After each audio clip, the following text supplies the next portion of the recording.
To se uvijek meni dogodi. Na početku je sve savršeno. Zgodan je, pametan, duhovit.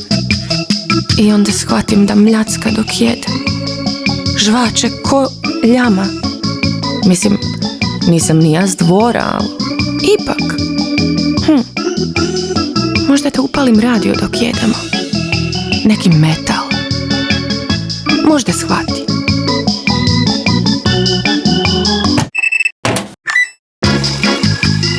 Život je kompliciran.